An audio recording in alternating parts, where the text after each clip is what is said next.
This week, people are taking the lyrics of Defying Gravity and really holding space with that. And That's for holding feeling space. power in that. Would you touch on that moment in the film? I didn't know that was happening. I've seen it. Making sure you're all holding space back here. Can you just give me 1 second? I need to hold a little space. I didn't know that was happening. I've seen it on a couple posts. I don't know how widespread, but I am in queer media, so...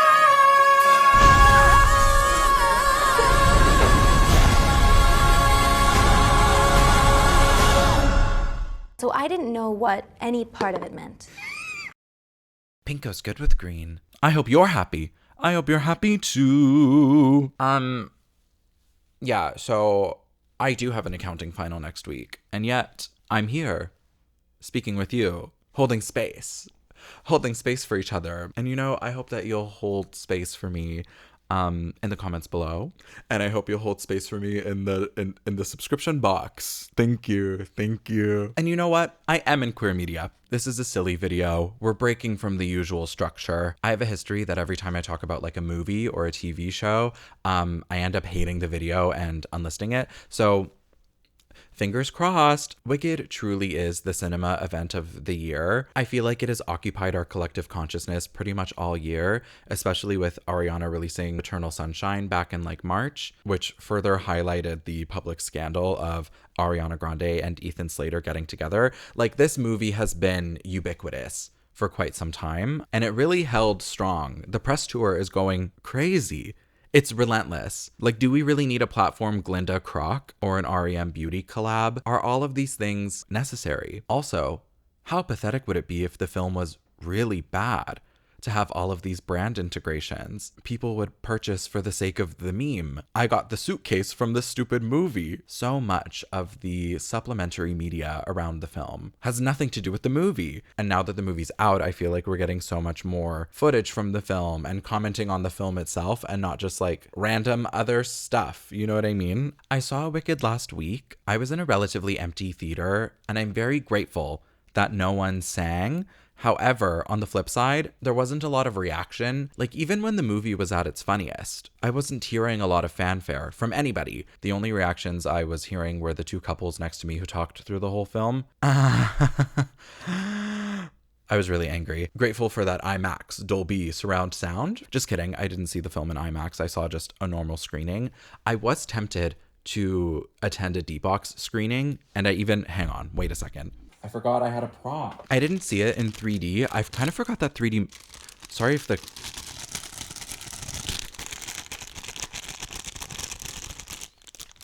Sorry if the crinkling is annoying. I'm not doing that. We're not doing ASMR. I also stole these from the Cineplex. And if they want them back, they can pay me a lot of money. Do you think if I put the glasses on the camera that I'll become... No. Right? But what if? Anyways, I was very tempted to see this movie in D-Box. Is that what it's called? When you have the seats that kind of rumble? Especially because one of my friends, Claudia, recently published a video about going to see Twisters in IMAX Mega D-Box 4D. 4D is what it's called because you can...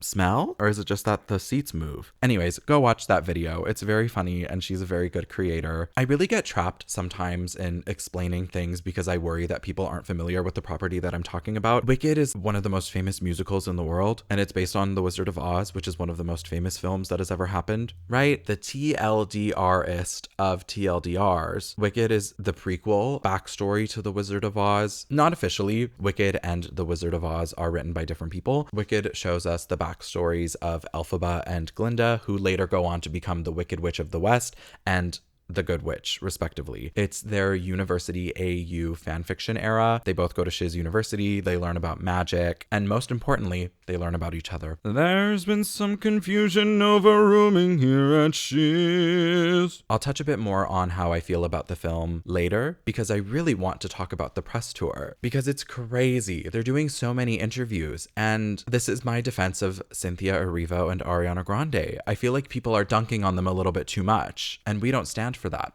Not in this house. Obviously, filming was an intensive process. It takes a lot of time and effort to really get everything you want in order for the movie to be successful. And it's likely that both films together are going to be over 5 hours of content. And in that time, most of the actors generally aren't working on other opportunities. They're pretty locked in. So they're in this bubble together, and they've also all been selected to embody these roles that have a very famous depiction that are generally recognized through the original Broadway cast, especially Idina Menzel and Kristen Chenoweth. Like, obviously, they both have done a ton of work outside of Wicked, but their careers are really defined by the fact that they originated the roles. And I think a similar weight is given to Cynthia and Ariana playing these roles, especially because they both have limited film credits. These are going to be their most recognized roles for a long time, if not their entire lives. These are career-defining performances for them, and I think they feel the weight of that and are so glad to be under that pressure. I think both of them have satisfied their dreams in getting these parts, and I think people are not being generous enough to them. Let's just say that. Something I really appreciated about this film is that it's a big budget CGI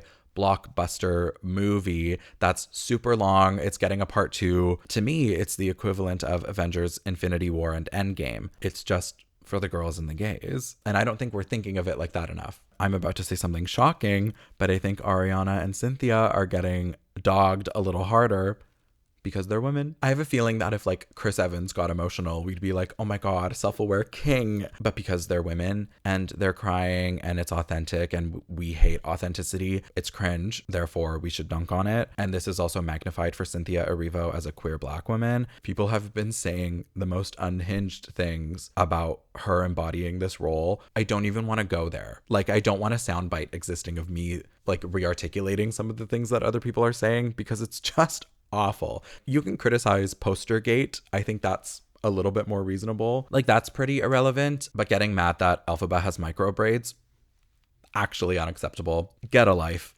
please, for all of us. You can't be a fan of Wicked and not understand its messaging.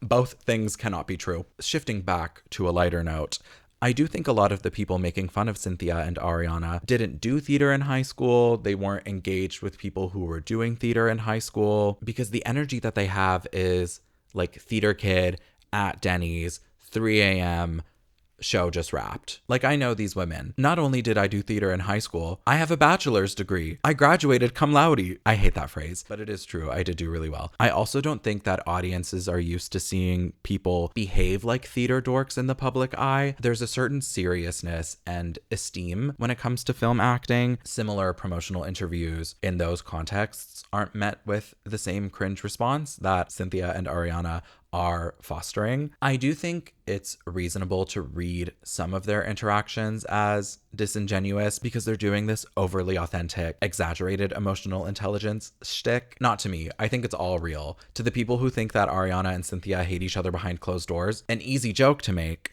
Low-hanging fruit for sure, but not possible. I believe they're sisters. Also, on screen, the chemistry is off the charts. Their voices go extremely well together, they play off of each other nicely, and the point of Elphaba and Glinda as foils is that they complement each other by contrast. These girls need something from each other desperately, and you know behind the scenes that Cynthia and Ariana were reading actions, the actor's thesaurus, they were selecting transitive verbs. I'm sure their scripts look crazy. I would love to see the prompt books, because you know they were sitting in their dressing rooms, putting on perfume and doing bookwork. Now, we need to talk about holding space and why it's so funny. So first, let's define holding space. It's definitely a vague term that falls into this new wave lexicon of therapy speak. In its most common form, I would say it means to make room for and accept. And it generally means that you're making an active effort to pay undivided attention or spend time with something. This is not my effort to dunk on the interviewer or Cynthia. I think the actual intention of this exchange is to say the lyrics of this song mean so much to so many people, especially queer folks, and a lot of people are really spending time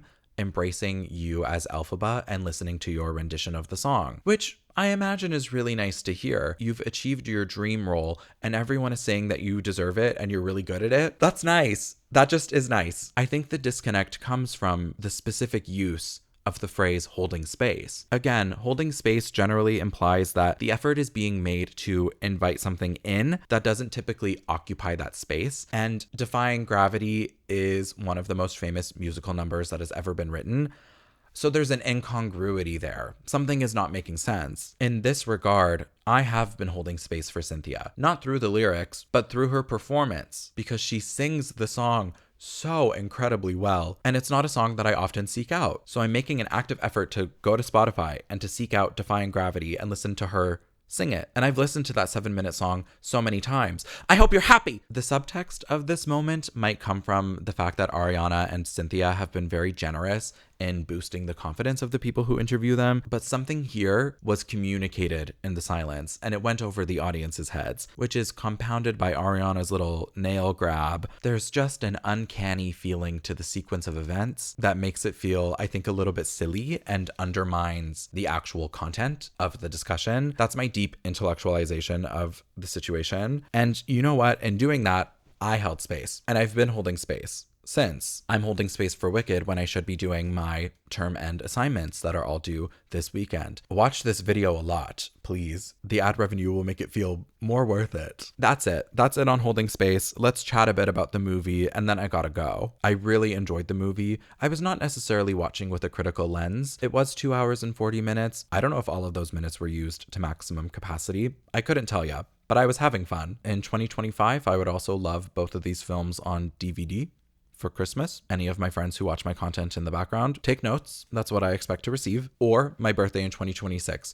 Either or, whichever's more convenient. In case it hasn't been communicated to you elsewhere and you haven't gleaned from how I'm talking about this film, Wicked, as advertised, is just part 1 of the film. Part 2 is coming out next year. Is it annoying that Wicked is not being billed as Wicked Part 1? Yes, I do think that's a strategy to get more butts in seats. Do I think it's beneficial that they split this movie into 2 parts? Yes, because Act 1 of Wicked, pretty good. Act 2, that's where they start to lose things a little bit. Act 2 gets really involved in honoring the source material from The Wizard of Oz, and I think it does that to really mixed success. I think Act 2 of the film will benefit from the longer runtime. Hopefully, they're able to use those extra minutes and smoothen that experience and make it a little bit more satisfying. I'm not a Wicked head. I don't remember every single thing that happened in the Broadway musical. I have seen it. Not on Broadway. Obviously, I saw an illegal screen recording. That's a little bit more my speed. The general premise is that Elphaba is a prodigious witch. She has so much magical power, so much that she is getting tutored at the university by Madame Morrible. She's basically being groomed to become a high-ranking staff member of the Wizard of Oz, who is basically the president of Oz. He's the king. This is also a world where animals can speak, and the political conflict is that animals' rights are being taken away and they're losing the ability to speak. It is a pretty direct allegory to racism, and Elphaba is better positioned to sympathize with the animals because she's green. So she ends up becoming an animal rights activist, and Glinda, who is hungrier for status, ends up occupying this head wizard position. As much as I did enjoy part 1, I thought it was like a fun viewing experience. There were parts of the movie that I found dissatisfying, but I'm reserving judgment until part 2 comes out because my biggest gripe is that some of the arcs feel incomplete, but obviously there's more to come, so I don't want to hang on that point too much. I do think both parts of the film are meant to be watched together, so I am very excited to do a double feature with a long intermission. Very Angels in America, but like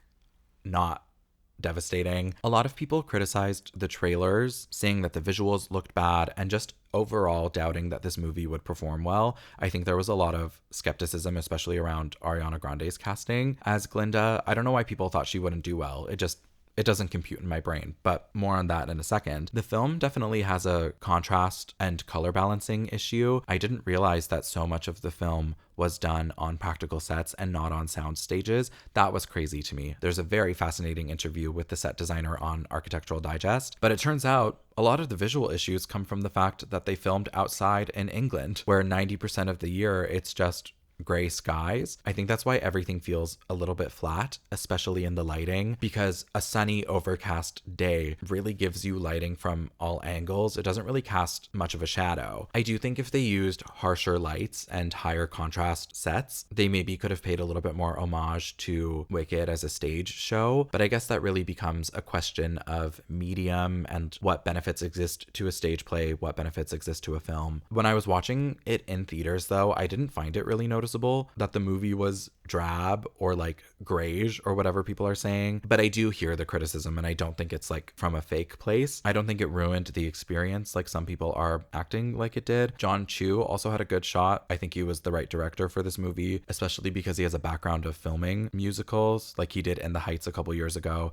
He also did the Invisible Children Coney 2012 thing. This is such a deep cut, and I mostly bring it up because it's hilarious to me, but he's like really good friends with one of the main figures from the Coney 2012 organization. They sang a musical number and filmed it in a gymnasium, and John Chu was there with the camera. I also think there have been a slew of disaster musical movies that they could really learn from. You know, there have been many solid contributions to the canon of what not to do, like Dear Evan Hansen, flop. Cats, very funny, not on purpose, but it's just evidence that one team studied and wanted to make a film that worked, and that was the Wicked team. Even Mean Girls the musical, like they didn't learn from their predecessors, but Wicked studied. Also, because the film has been in development for so long, the stakes are definitely higher. There's more pressure on it for it to succeed, and I'm glad it did. I think the live singing, whatever that means, and the fact that the cast recording is obviously different from the music in the film, I think really helped mitigate a lot of movie musical issues. I've said it before, I'll say it again. Ariana and Cynthia were perfectly cast in their roles.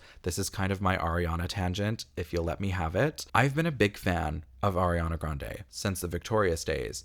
I was listening to 13. Everything Charlotte Says Is a Lie. That song, underrated banger. I know a lot of people, especially Ariana fans, wanted her to be Elphaba, which is understandable. Ariana is the pop vocalist of a generation. We're lucky to be alive to get to hear her sing, but I think like where her voice and acting ability, her general demeanor makes her so suited to be Glinda. That casting choice made so much more sense. I think she was an excellent Glinda, and I don't think she would have done as good of a job as Elphaba. Definitely a full circle moment from doing Popular Song with Mika. If there's one thing Ariana has done consistently throughout her whole 16-year career, it's find a gay person and hold on. Apparently, she was also instrumental in Bo and Yang being in this film. She really pushed to let SNL give him a break from the show. Ariana is already very skilled. She's clearly a disciplined student. She has worn many hats throughout her career and even more faces. I think Glinda is really a culmination of those skills. Ariana started on Broadway. She shifted to playing a bit part in a sitcom, and then she moved into a pop career that started with like a retro doo-wop kind of sound, then becoming a main pop girly, and then landing on R&B, and that's kind of the space that she's lived in for a long time. But she's a good actress, and she's a good character actress,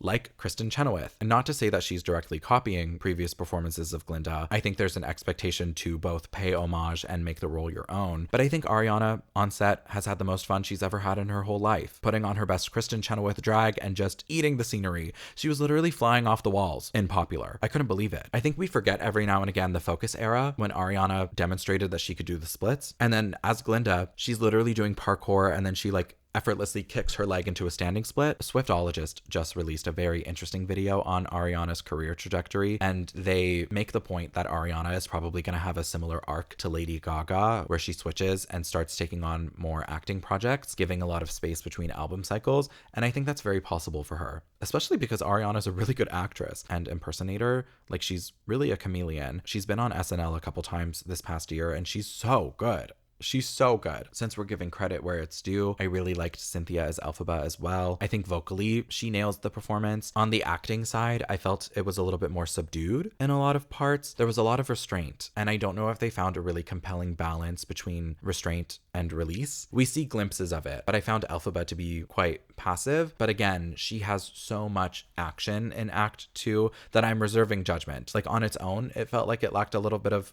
oomph, but it might feel a lot better once part 2 comes out and that arc is fully satisfied. Elphaba really is the straight man to Glinda's wild card, so I think it's also easier for the Glinda part to stand out. One thing I would have wished from the movie was more time with the side characters. That's what I anticipated when it was revealed that the movie had this exorbitant runtime. I thought they would pad things out a little bit more with side plots, but it seems they mostly just expanded scenes. For me, it was pretty undetectable where they added things that weren't a part of the main story. I genuinely couldn't tell. Again, I don't know Wicked front and back. I'm not super familiar with the show, but I genuinely couldn't tell what was new and what was original. Shocker, the last thing I want to touch on is the relationship between Elphaba and Glinda. Phoebe Waller-Bridge famously once said that friendships are the greatest romances of our lives, and I agree, and I think that is ever present in Elphaba and Glinda. I know there's definitely a sapphic reading between these characters. Do I feel it?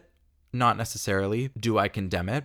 Absolutely not. If there's one thing that I'm always rooting for, it is lesbians. Ariana also kind of has a funny quote in one of the interviews where she's like, yeah, in Wicked, we're telling one of the greatest platonic love stories that's ever been told. And I'm like, oh, she really popped the P on that. I love that the relationship between these two women is the crux of the film, and they both have something that the other desperately wants. And while they started off loathing one another, the fact that they spend so much time reconciling throughout the film and then have this big falling out at the end really makes it all the more tragic. Like, the Ozdust duet was such a stunning olive branch between the two when they did the little this thing like that was excellent work in the room. Elphaba offers Glinda status and power by letting her join the tutoring sessions with Morrible, and Glinda has so much social capital in the school that she can just make Elphaba popular. This is awful. My neighbors are gonna hate me so fucking much. It's so sweet that they dance together and become besties. And Defying Gravity really pops off. Ariana's facial expressions this whole movie, like, wow. No One Mourns the Wicked into Defying Gravity. She's in so much pain. I feel bad because I haven't talked that much about Elphaba, but I find the inner workings of Glinda to be so much more fascinating. I don't know what it is about the proposition of the inner workings of the right-wing grifter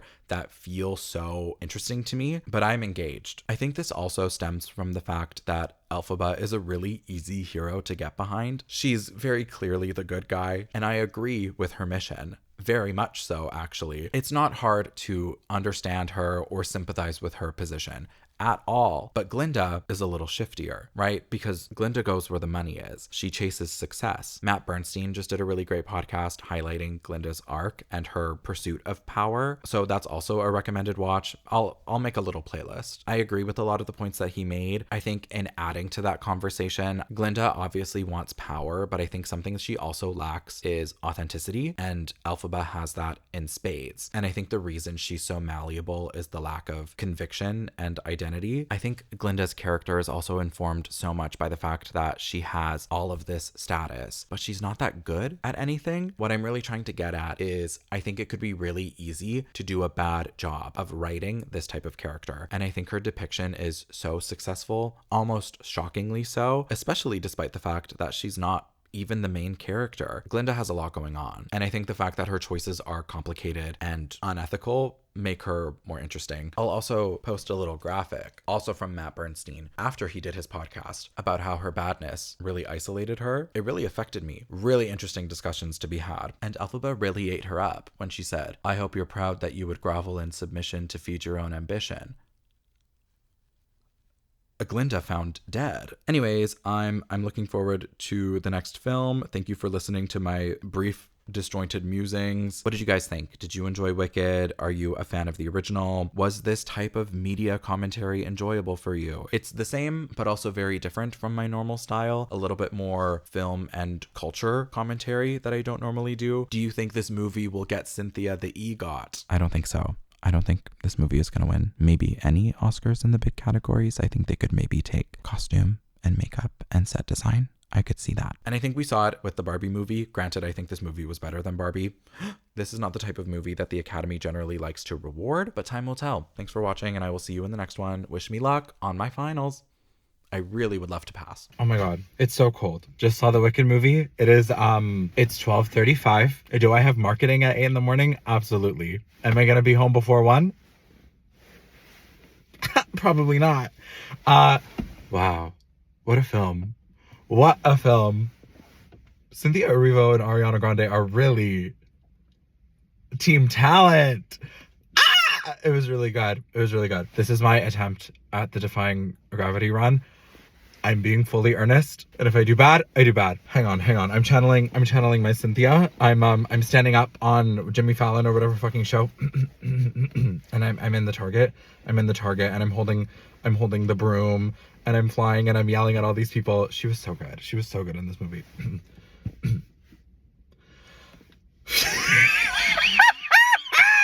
I don't know if I can. I don't know if I can.